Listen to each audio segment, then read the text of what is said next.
কংগ্ৰেস এই সৰকাৰ হোক বা বিজেপি এই সৰকাৰ হোক, সৰকাৰ যাৰেই নহওক কিয় এটা জনগোষ্ঠীক সদায় এই স্বাধীনতাৰ পিছৰ পৰা এটা জনগোষ্ঠীকেই টাৰ্গেট কৰি আহিছে। তো জুৰিয়া বজাৰ খেলপথাৰত ৰাইজৰ দলৰ এক বিশাল গণসমাৱেশৰ আয়োজন কৰা হৈছে। প্ৰিপাৰেশ্যনটো মই অকলে কৰা নাই, আমাৰ কমিটি আছে, আমাৰ আঞ্চলিক কমিটি আছে, ওয়াৰ্ড কমিটি আছে, সমষ্টি কমিটি আছে, সকলোৱে মিলি কৰি আছে। কিন্তু তাৰ মাজতে মই এটা দুখৰ খবৰ দিব বিচাৰিছোঁ যে আমাৰ হোৰ্ডিংবোৰ আজি ৰাতি বহুখিনি মানে নাইকিয়া হৈ গ'ল। তো কেনেকৈ নাইকিয়া হৈ গ'ল সেইটো ওপৰৱালাই জানে। আৰু ইমান অখিল গগৈ আহিব শুনি কংগ্ৰেছ বিজেপি AIUDFৰ ভিতৰ চৰাত এটা কম্পনৰ সৃষ্টি হৈ গ'ল। তো গতিকে অকণমান মাত্ৰ 24 ঘণ্টা পিছতে অখিল গগৈ এইটো ফিল্ডতে আহি উপস্থিত হ'ব, তাৰ কাৰণে আমি প্ৰিপাৰেশ্যন চলাই আছোঁ। আৰু অখিল গগৈৰ নেতৃত্বত অখিল গগৈয়ে আহি ইয়াত জুৰিয়াত ৰূপয়াত সমষ্টিত বিশাল তেওঁৰ গৰ্জনেৰে উচ্ছেদৰ বিৰুদ্ধে আপোনাৰ লিগেসি ৰাজনীতিৰ বিৰুদ্ধে প্ৰচাৰ আৰম্ভ হ'ব। আৰু প্ৰায় ইয়াত আমি আশা কৰিছোঁ 10,000 15,000তকৈ বেছি মানুহ সমাগম হ'ব। ইয়াত কংগ্ৰেছীসকলে যিটো অপপ্ৰচাৰ চলাই আছে বা বেলেগ কংগ্ৰেছ বিজেপি AIUDFে যিটো অপপ্ৰচাৰ চলাই আছে, মই এতিয়া আহ্বান কৰিম ৰূপয়াত সমষ্টিবাসীক, যিখিনি কংগ্ৰেছৰ কৰ্মকৰ্তা আছে AIUDF বা বিজেপিৰ আমাৰ বিৰোধীৰ যিখিনি কৰ্মকৰ্তা আছে তেওঁলোকক আমি আহ্বান কৰিছোঁ, কোনোবা বিজেপিৰ A টিম, কোনোবা বিজেপিৰ B টিম, কোনোবা C টিম, তো তোমালোক কংগ্ৰেছীখিনিক সুধিব বিচাৰিছোঁ, তোমালোক A টিম হৈ এতিয়া কিয় নিমাত হৈ আছা? আমাৰ B টিমো যদি কৈ আছে ভাল কথা, যদি B টিম তেতিয়াহ'লে B টিমৰ লগততো এলায়েন্স হ'ব। তো AIUDFকো সিহঁতে B টিম বুলি প্ৰচাৰ কৰিছিল, কিন্তু আকৌ 21তে AIUDFৰ লগত মিত্ৰতা হৈ পেলাই নিৰ্বাচনত প্ৰতিদ্বন্দ্বিতা হৈছিল। গতিকে আমাৰ A টিম B টিম এইবোৰ চোৱাৰ সময় নাই।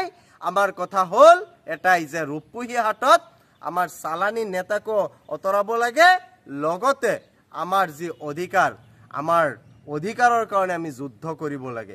কাৰণ আমাৰ এইটো ৰাইজৰ দল, এইটো ৰাজনৈতিক যদিও কিন্তু এইটো এটা সংগ্ৰামী দল, আমি সংগ্ৰাম কৰিব আহিছোঁ। কোনে কি কয় কোনে কি নকয় সেইটো লৈ আমাৰ চাই থকাৰ সময় নাই। কাৰণ আমি এতিয়া ক্ষতিগ্ৰস্তত, আমি কংগ্ৰেছ এই চৰকাৰ হোক বা বিজেপি এই চৰকাৰ হোক, চৰকাৰ যাৰেই নহওক কিয় এটা জনগোষ্ঠীক সদায় এই স্বাধীনতাৰ পিছৰ পৰা এটা জনগোষ্ঠীকেই টাৰ্গেট কৰি আহিছে। তো গতিকে কথা হ'ল যে কোনে কি প্ৰচাৰ কৰে কৰি থাকক, আমি আমাৰ প্ৰচাৰ পজিটিভ ৱেবত আমি কৰিব লাগিব।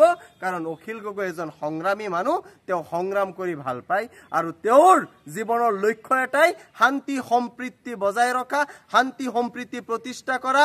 লগতে তেওঁৰ কথা এটাই যে তেওঁ প্ৰথম কথা উন্নয়ন, শেষৰ কথা উন্নয়ন।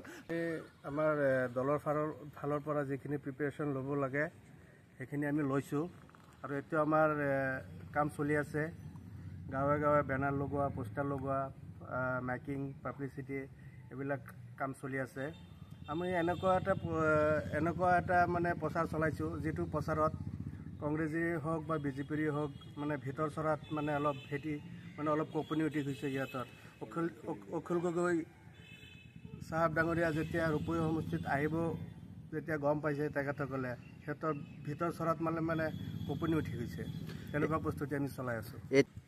অহাকালি ৰূপহীহাট সমষ্টিৰ প্ৰথমখন ৰাজহুৱা সভা হ'ব ইয়াত অখিল গগৈ ডাঙৰীয়াৰ জুৰিয়া খেলপথাৰত।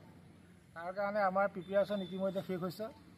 অলপ পিছতে আমাৰ পেণ্ডেল বনাই আছে, পেণ্ডেলৰ কাম শেষ হ'ব, মানুহৰ লগতো যোগাযোগ সম্পূৰ্ণ হৈ গৈছে। আৰু অহাকালি 2 বজাৰ পৰা আমাৰ সকলো ৰাইজ আহিব বুলি আমি আশা ৰাখিছোঁ।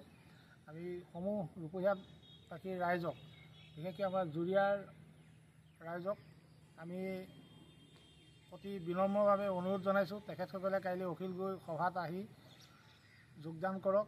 আৰু অখিল গগৈৰ মুখেৰে ৰাইজে বৰ্তমান সময়ত যি ৰাজনৈতিক বাতাবৰণ সৃষ্টি হৈছে সকলো কথা ভালদৰে বুজি লওক। লৈ ৰূপহীহাট সমষ্টিৰ অন্তৰ্গত জুৰিয়া বজাৰ